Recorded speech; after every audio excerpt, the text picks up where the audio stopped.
Hi viewers, welcome to our channel. ప్రస్తుతం మనతో పాటు ఇమ్మంది రామారావు గారు సీనియర్ జర్నలిస్ట్ ఉన్నారు. వారితో ఒకసారి మాట్లాడదాం. సార్ నమస్కారం. సార్ నమస్తే బాబు. సార్ పుష్ప 2 ఆగస్ట్ 15కు రిలీజ్ కావాల్సి ఉంది సార్. కాకపోతే ఇప్పుడు అదే సినిమా ప్లేస్లో డబుల్ స్మార్ట్ పూరి జగన్నాథ్ గారు అండ్ రామ్ గారు సినిమా రిలీజ్ కాబోతున్నట్టు అనౌన్స్ చేయడంతో పుష్ప 2 ఇక పోస్ట్ పోన్ అయిపోయిందని చెప్పేసి అందరూ మాట్లాడుకుంటున్నారు. దాదాపు పోస్ట్ పోన్ అయినట్టే. అయితే పుష్ప 2 పోస్ట్ పోన్కి గల కారణం ఏంటి అని చెప్పేసి సోషల్ మీడియాలో చర్చించుకుంటున్నారు సార్. దాంట్లో పవన్ కళ్యాణ్ గారి వల్లే పుష్ప 2 పోస్ట్ పోన్ అయిందని చెప్పే వాళ్ళు కూడా ఉన్నారు సార్. అంటే పవన్ కళ్యాణ్ గారి వల్ల మరి ఎందుకు పోస్ట్ పోన్ అయినట్టు, మరి వార్తలో నిజం ఉందంటారా, లేకపోతే పుష్ప 2 అసలు పోస్ట్ పోన్ చేయడానికి గల కారణం ఏమై ఉంటుంది సార్? మొట్టమొదటిసారిగా మనం పవన్ కళ్యాణ్ గారి వల్ల పుష్ప 2 పోస్ట్ పోన్ అయింది అనే మాట విత్డ్రా చేసుకోవాలి.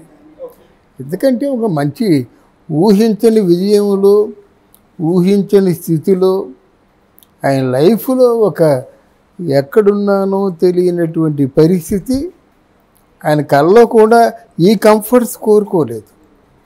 ప్రజాసేవ కోరుకున్నాడు, తద్వారా ప్రజాసేవ చేయవచ్చని శాఖలు వచ్చాయి.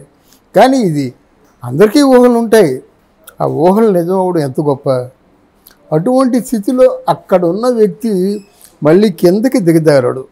ఎందుకంటే పుష్ప 2ని ఆపేసినంత మాత్రంలో ఆయనకే నెక్స్ట్ టైం సీఎంఏ కదా, ఆ స్థాయి పెరిగిపోదు. పోనీ ఆపకపోయినంత మాత్రంలో దిగజారిపోదు. కనుక అక్కడ నాకు పుష్ప 2కి పవన్ కళ్యాణ్కి ఏ సంబంధం ఉండదు. రెండోది ఏంటంటే, ఇక్కడ మన అల్లు అర్జున్ కొంత సంయమనం పాటించినా బాగుండేది, దూరంగా ఆలోచించైనా బాగుండేది, ఆలోచించి చేస్తే. మూడోది, వాళ్ళు ఇక్కడ అంటే ఫ్రెండ్లీ అప్రోచ్ పోయి మీకు మేము వైరల్గా మేము మారుతున్నాం అనేటువంటి సంకేతాలు అల్లు అర్జున్ ఫ్యాన్స్ వాళ్ళు ఎదురు తిరగకుండా ఉన్నా బాగుండేది. తర్వాత పవన్ కళ్యాణ్ ఫ్యాన్స్ ఎదురు తిరగలేదంటే తిరుగుతారు వాళ్ళు రెండు కత్తుల పదును, రెండు పక్కల పదునున్న కత్తులు లాంటి పవన్ కళ్యాణ్ ఫ్యాన్స్. ఎందుకో తెలుసా, ఇటు రాజకీయ నాయకుడిగా కత్తి పదునుగా ఉంది, ఇటు సినీ స్టార్గా, సో అంటే మెగా పవర్ స్టార్ ఏదో అంటారు కదా, పవర్ స్టార్గా, ఇటుపక్క అంటే సినిమా స్టార్గా పదునైన కత్తి, రాజకీయాల్లో పదునైన కత్తి, వాళ్ళకి రెండూ ఉన్నాయి. కనుక అంతే కదా, వాళ్ళు ఈరోజు జనసేనలో ఉన్న ప్రతి ఒక్కరు కూడా చాలా సగర్వంగా బ్రతకగలరన్నమాట. మేము కష్టపడ్డాం, మేము అనుభవిస్తున్నాం అని చెప్పేసి ఒక ఆలోచనతో ఉన్నారు. ఇక్కడ వాళ్ళ తాలూకు ఏంటంటే అంత ఎవరికైనా కష్టం అనిపిస్తుంది. పక్కకు వచ్చి రాకపోతే అది కేవలం రైవలరీ ఎప్పటి నుంచో మనసులో ఉంది. అంటే వాళ్ళకి వైఎస్ఆర్సీపీ అంటే అది అభిమానం, అలా చెప్పుకుంటే బాగుండేది. ఎస్, నాకు వైఎస్ఆర్సీపీ అభిమానం కనుక వాళ్ళకి నేను సపోర్ట్ చేసినట్టే బాగుండేది. ఏదో ఇద్దరు పక్క క్లబ్లో కాఫీ తాగుతుండగా మాట్లాడుకోండి, ఇవన్నీ కాకమ్మ కదా, అవసరం లేదు కదా. నాకు నిజంగా నచ్చింది వైఎస్ఆర్ పార్టీ. అంటే మన కుటుంబానికి దీనికి సంబంధం లేదు, అది నా వ్యక్తిగత ఇష్టం. అందువల్ల నేను సపోర్ట్ చేశాను నేను. అలాగని పవన్ కళ్యాణ్ గారు కూడా విజయవంతం కావాలని కోరుకున్నాను నేను అని నిజంలా చెప్పేస్తే బాగుండేది. కానీ నిలబడ్డాడు అక్కడ. అందువల్ల మీరు ఇవన్నీ వస్తాయి రేపొద్దున్న, ఇప్పుడు కాదు. ఆయన అనుకున్నట్టుగా ఒక 6 మాసాలు పోయిన తర్వాత పుష్ప పాచిపోతుంది. అవి వేడిగా ఉంటుండగానే ప్రేక్షకులు చూస్తే బాగుంటుంది. కానీ పుష్పకు ఉన్నటువంటి అవరోధాలు ఏంటంటే, నెంబర్ 1 జనంలో టాకు, పుష్ప అంటే 1లో ఉన్నంత ఆ పెప్పు, ఆ స్టఫ్ దీంట్లో లేదనేది ఫస్ట్ సమాచారం. రెండో సమాచారం ఏంటంటే, పుష్పలో సెకండ్ 2 చూడడానికి ఏమీ లేదు.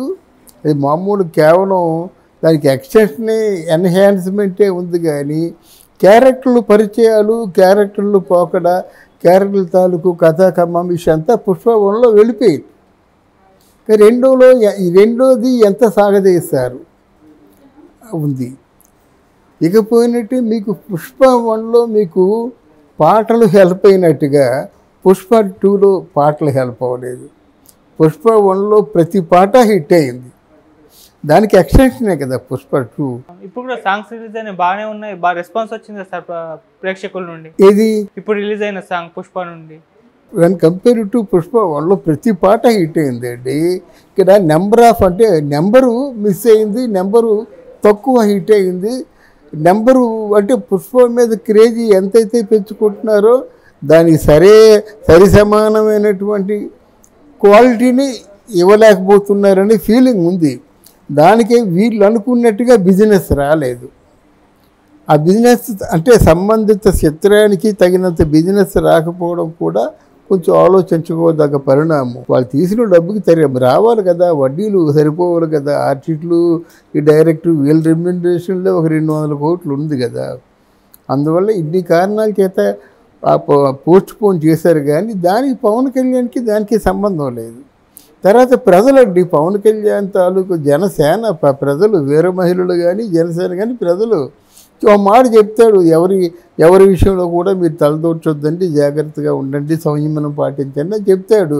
కానీ వినేది వాళ్ళు కదా. మరి అంతకుముందు వైఎస్ఆర్సీపీ కూడా వాళ్ళు చెప్పారు కదా, మరి వాళ్ళు బీపీ వచ్చింది కొట్టారు. మరి వీళ్ళకి ఎప్పుడు బీపీ వస్తుందో మనం చెప్పలేం కదా. బీపీ వచ్చి కూడా ఈయన సంబంధం లేదు కదా. అందువల్ల పుష్ప 2 ఎక్స్టెన్షన్ చేయడానికి చాలా కారణాలు ఉన్నాయి, బయటికి చెప్పని కారణాలు. అవి సర్దిద్దుకుంటే బాగుంటుంది. అది రాను పేటుముడి అయిపోతుంది, బిగిసిపోతుంది అన్నమాట.